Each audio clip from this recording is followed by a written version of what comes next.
L'an dernier, nous terminions notre documentaire sur le groupe du Musée de l'Homme avec les 4 résistants qui avaient été admis au Panthéon en 2015.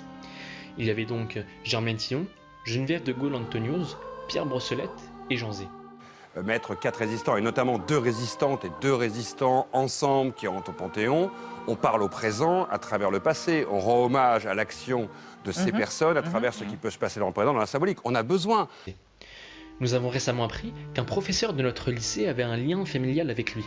Pourtant, Jean Zay reste une figure méconnue, et les élèves de terminale avaient surtout entendu parler des mémoires gaullistes et communistes. On connaît donc mal son œuvre et son engagement. Un engagement que Jean Zay a payé de sa vie. Il a été assassiné par la sinistre milice de Darnand en 1944. Devel et d'autres miliciens se sont fait passer pour des résistants, avec un faux ordre de transfert, et l'ont exécuté dans la forêt de Cussé.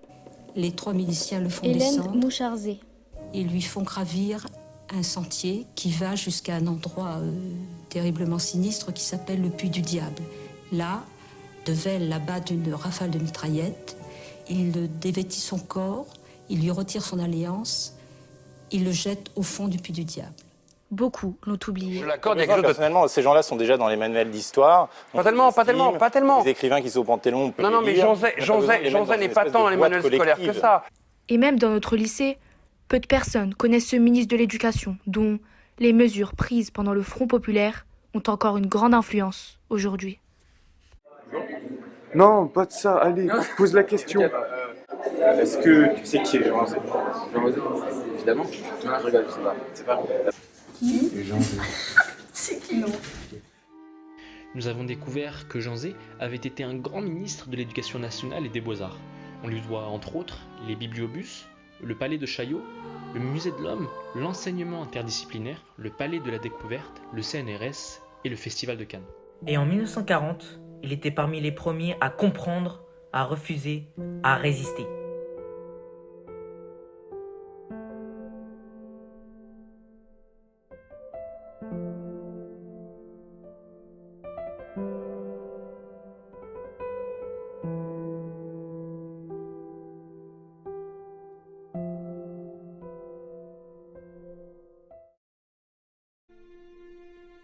Le 10 mai 1940, les Allemands mettent fin à 8 mois de la drôle de guerre. Après avoir soumis les Pays-Bas et la Belgique, les panzers de Guderian contournent la ligne Maginot, percent par les Ardennes et atteignent Sedan. C'est la débâcle. Débordée, la puissance allemande a frappé vers le centre de la France.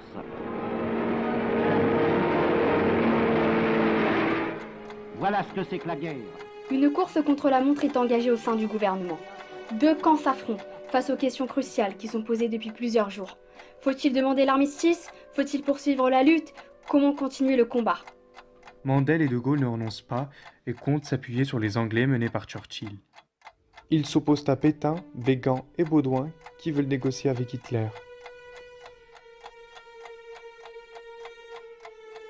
Le travail de sape au sein du gouvernement du maréchal Pétain met le président du Conseil, Reynaud, en minorité et le pousse à la démission le 16 juin.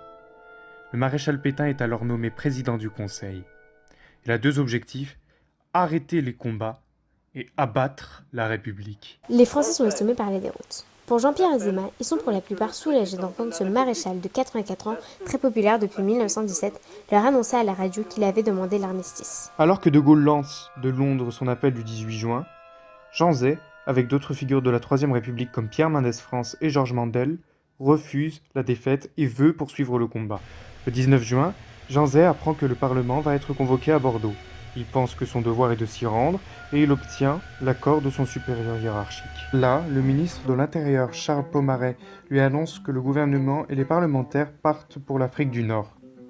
Il embarque avec sa famille sur le Massilia le 20 juin, leur destination l'Afrique du Nord, où la lutte reste possible. Avant de demander la fin des hostilités le 17 juin, un compromis entre les 2 camps semblait trouvé. Pétain resterait sur le territoire, tandis que le président Lebrun, les sénateurs et les députés rejoindraient l'Algérie ou le Maroc pour continuer la lutte en s'appuyant sur la flotte et l'Empire. La France recrute des troupes dans ces colonies qui sont d'ailleurs demeurées intactes. Dans le protectorat du Maroc, le sultan Mohamed V fait lire dans toutes les mosquées du royaume un appel dans lequel il déclare « À partir de ce jour et jusqu'à ce que l'étendard de la France soit couronné de gloire, nous lui devons un concours sans réserve. » Finalement, après de nombreuses négociations, le départ est acté et autorisé par le gouvernement. Mais ce ne sont que 27 parlementaires, dont Jean Zay, Pierre Mendès France ou Georges Mandel et Georges Mandel. C'est pas où, parce qu'ils sont tous dedans. Mais en réalité, c'est un jeu de dupes. Les manœuvres d'Alibert et de Laval ont vite ruiné ce plan à coups de rumeurs, de fausses nouvelles et de menaces à destination des parlementaires et du président Lebrun. Alors qu'ils font route vers Casablanca, les passagers du Massilia apprennent la signature de l'armistice qui condamne leur projet. Le 22 juin à Rotonde, l'armistice est signé. Il sauvegarde les apparences, mais en réalité, la France est devenue un vassal du Reich. Le piège du Massilia se referme alors sur Pierre Mendès France, Georges Mandel, Alex Wiltzer et Jean Zay. À Casablanca, Georges Mandel est arrêté. Avec Pierre Mendès France, Jean Zay est sommé d'attendre les instructions du commandement militaire. Il peut néanmoins se rendre à Rabat le 27 juin. Le soir, il dîne et dort à l'hôtel Balima, qu'il appelle le Grand Hôtel.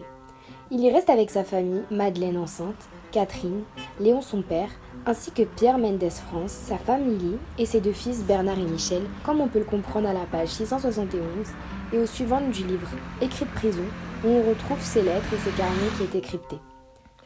Mais bloqués à Rabat, Pierre Mendès France, Jean Zay et les autres parlementaires du Massilia ne peuvent empêcher la fin de la Troisième République. Pétain a désormais les pleins pouvoirs. Vichy va collaborer. Le 27 juillet, Jean Zay est arrêté. On le conduit directement en cellule. On lui interdit de passer chez lui prendre une valise. À son procès, Jean Zay raconte qu'on ne lui a pas permis de prévenir sa femme, Madeleine, alors enceinte de 8 mois, ou d'embrasser sa petite fille, Catherine, âgée de 3 ans et demi. Il poursuit par cette phrase sans appel « J'ai subi un calvaire immérité et que je ne souhaite pas aux pires malfaiteurs ». Il est transféré à Clermont-Ferrand le 20 août. Bâtiment ancien, avec des murs délabrés et salis par le temps, doté de plusieurs encastrements de fenêtres, on peut y observer de grands boîtiers de fer rouillés, sales, n'inspirant pas confiance, et laissant probablement passer une infime quantité de lumière dans les cellules. Cette installation atypique permet à Z d'avoir vite conscience des injustices de la justice. Ouais. Donc ça c'est grave important parce qu'en gros, même la justice... Ah oui, même la... Ça c'est grave important parce que même la justice, elle est injuste en fait. Il fait part de son immense solitude, mais aussi des bruits environnants qui proviennent des autres détenus et des gardiens. En fait, ils l'ont mis tout seul dans ce cas, tu vois. Après, elle a marqué. En fait, merde, c'est grave décalé. En fait, comme ils ne filment pas, on s'est filmé tous. Moi, je peux vous filmer, moi. Ce que j'en ai retenu, après avoir lu ces lettres, c'est que ces journées, elles sont très longues. Elles sont répétitives. On ressent beaucoup sa solitude à travers ces lettres, car il ne parle à personne, il ne voit pratiquement personne. Dans ses lettres aussi, il le dit, le mercredi 21 août, il y a de très nombreux locataires, mais je n'en rencontre que par hasard quelques-uns dans les escaliers. Il voit certains prisonniers, mais il ne leur parle pas. Il est aussi très surveillé. Il nous raconte que lorsqu'il fait ses promenades, il est accompagné d'un militaire. On voit bien que dans ses lettres, il persiste, il n'abandonne pas, il s'acharne à clamer la vérité, parce que tout au long de son procès, il n'a fait que ça, dire la vérité, pour que il voulait que tout le monde sache la vérité. Ce qui s'est vraiment passé. Le 24 juillet, l'agence Havas annonce que les 4 députés du Massilia auront à répondre devant la justice militaire du délit d'abandon de poste. La presse d'extrême droite fait preuve d'une violence inouïe. Il s'agit maintenant de les faire passer pour des fuyards, des déserteurs qu'il faut châtier. L'accusation de Jean Zay est encore aggravée par le chef d'abandon de poste en présence de l'ennemi. En réalité, les Allemands étaient en moins 80 km. Ce départ était initialement autorisé, mais Pétain ayant pris les commandes du gouvernement et voulant se débarrasser de toute figure politique qui était pour la résistance, décida qu'une fois le bateau parti, de qualifier ses occupants... Il y a des problèmes de syntaxe. Dans ses lettres, Jean Zay refuse ce chef d'accusation unique et il continue de croire en la justice. Sa bonne foi devrait suffire pour prouver son innocence. Grâce aux autorisations des filles de Jean Zay, nous avons eu accès aux archives familiales. Nous avons été émus et impressionnés de voir ces petits cahiers où sont présentés les faits. Ces faits qui auraient dû être analysés dans une cour de justice digne de ce nom. Non, en fait, qu'est-ce qu'il fait là-dedans? Je peux le voir, s'il vous plaît. De toutes les accusations et il essaie de Oui, il résume les faits pour préparer sa défense. Oui, d'accord. Mais il résume les faits, quel fait? Ce qui s'est passé avec le Massilia, l'avant Massilia et l'après Massilia. D'accord, donc en fait, il faudrait que tu donnes les actes. Dire que Jean Zay a abandonné son poste, franchement, c'est n'importe quoi. Alors qu'il s'engage. Gérard Boulanger, historien. En 1939, il n'est pas obligé au début de la guerre. Il n'est pas obligé. Il est ministre, il souffre d'une éventration, etc. Il n'est absolument pas obligé. Et il va au front. Il avait démissionné 8 mois plus tôt du gouvernement pour se porter volontaire et rejoindre l'armée française. On a présenté Jean Zay et ses compagnons comme des fuyards. Or, grâce à ces documents, on sait que c'est Darlan, le 21 juin, qui avait fait rédiger à Barthes un mot assez méprisant où il était écrit « Les parlementaires, s'ils le désirent, peuvent embarquer sur le Massilia ». Ainsi, lors de cette parodie de procès, l'accusation lui dit qu'il n'avait pas été obligé de s'embarquer sur ce navire de fuyards. Or, Jean Zay n'a jamais fui. Le piège du Massilia se referme alors sur Pierre Mendès France, Georges Mandel, Alex Switzer et Jean Zay. Pétain, Laval, Végan et Darlan ont exploité l'opportunité d'éliminer l'un des premiers noyaux de la résistance républicaine. Dans son livre paru en 1945, Édouard Barthes expose la ténébreuse affaire du Massilia. Il nous fait comprendre les manœuvres de Darlan pour faire passer les députés du Massilia pour des déserteurs. Mais l'historien Gérard Boulanger nous montre aussi que Barthes oublie, entre guillemets, de signaler sa responsabilité dans cette affaire. Barthes cherche-t-il à se protéger alors qu'il est inquiété par la justice de la libération? Après un simulacre de procès d'une journée, il est condamné le 4 octobre 1940 à la déportation et à la dégradation militaire. La délibération a duré 6 minutes. En 1941, Pierre Mendès France sera lui aussi condamné. Mais il s'évadera et rejoindra De Gaulle après plusieurs mois de clandestinité. Jean Zay est le Dreyfus de Vichy. Comme le capitaine Dreyfus 50 ans plus tôt, il est condamné à la dégradation militaire et à la déportation à vie en Guyane. Sa condamnation, aussi inattendue qu'exceptionnelle de sévérité, est à la hauteur de l'enjeu symbolique que représente l'ancien ministre du Front populaire aux yeux des nouveaux maîtres de la France. Jean Zay, comme Dreyfus, est un innocent persécuté. On connaît l'antisémitisme de Vichy. C'est un procès politique qui n'a rien à attendre de cette justice-là. Devenu prisonnier politique dans les faits, sans en avoir le statut officiel, Jean Zay résiste à sa manière. En prison, il rédige un journal dans lequel il confie les réflexions que lui inspire sa condition de détenu, relate des souvenirs personnels, revient sur son passé politique, développe les idées pour une action future. Ces textes, qu'il parvient à faire passer à l'extérieur clandestinement grâce aux visites de son épouse, seront publiés à la Libération, sous le titre « Souvenirs et solitude ». On y découvre un Jean Zay, à la fois intime et lucide, sur la situation. Il est notamment très sévère à l'égard du commandement militaire sur les causes de la défaite.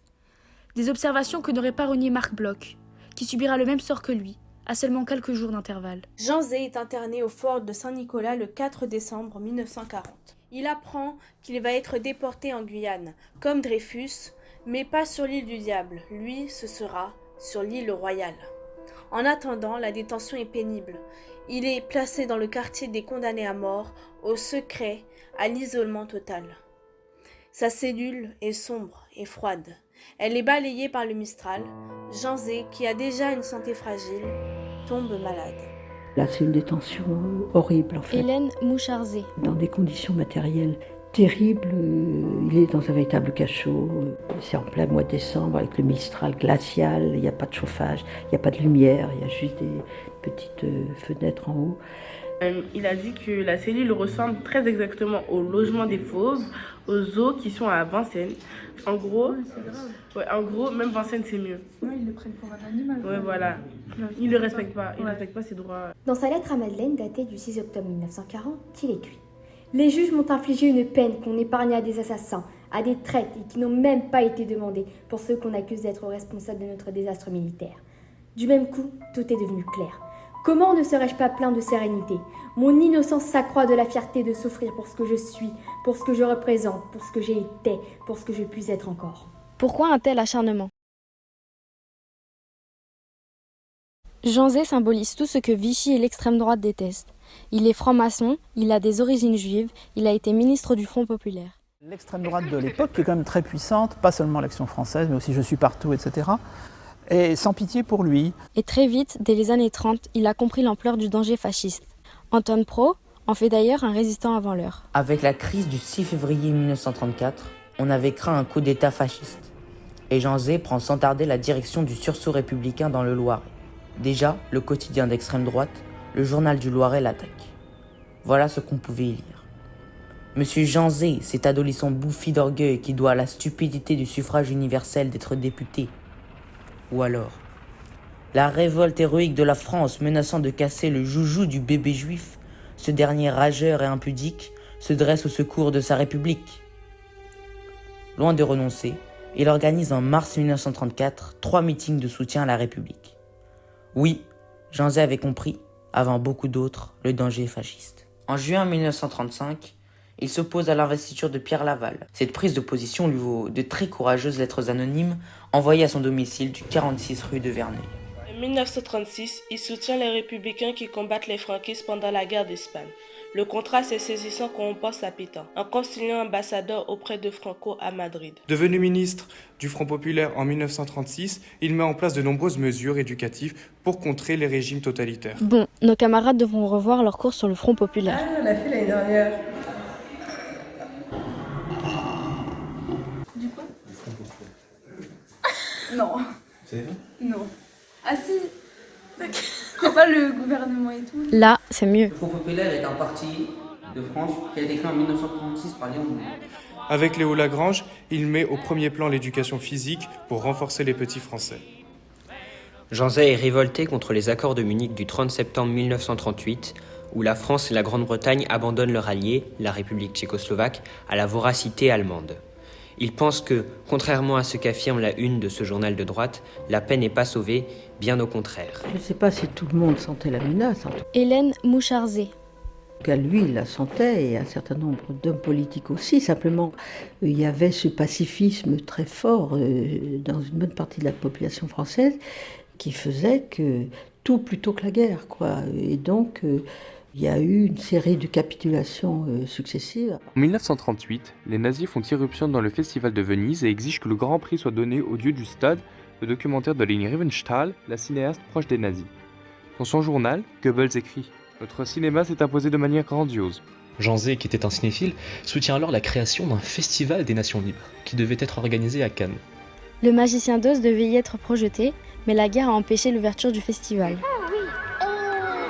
Diable! Je perds encore un peu de mes entrailles. Ça vous fait souffrir? Oh non, je retire la paille et puis je la remets, ça passe le temps. Nous nous sommes rendus à Orléans, où se déroulait en 2019 le festival de Cannes tel qu'il aurait dû avoir lieu en 1939.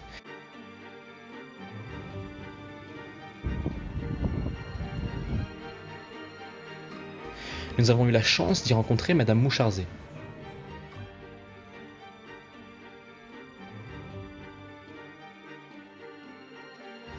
D'autres films étaient également diffusés. Ainsi, nous avons pu discuter avec Virginie Linhart, après que nous ayons vu son documentaire Le piège du Massilia. Décide sur ordre du gouvernement de s'embarquer sur le Massilia. Nous avons également assisté à une masterclass de Laszlo Nemes et vu son film Le fils de Saul. L'historien Gérard Boulanger avait rapporté cette anecdote. Nous sommes dans le 103e et dernier conseil des ministres de la Troisième République, et Weygand dit « De toute façon, si nous avons perdu, c'est à cause de l'école sans Dieu. » Celle-là, même qu'on reprochait à Jean Zay d'avoir instauré. Jean Zay est donc le parfait bouc émissaire. Jean Zay est en réalité un prisonnier politique.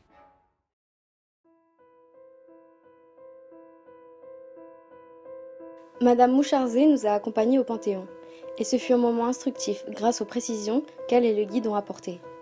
Le Panthéon est un lieu à la fois impressionnant et émouvant. Jean Zay est donc entré en résistance 3 fois. Une première fois dans les années 30, en comprenant avant beaucoup d'autres le danger fasciste. Une deuxième fois, après la débâcle, quand il refuse la défaite et comprend, comme De Gaulle, que la guerre est mondiale.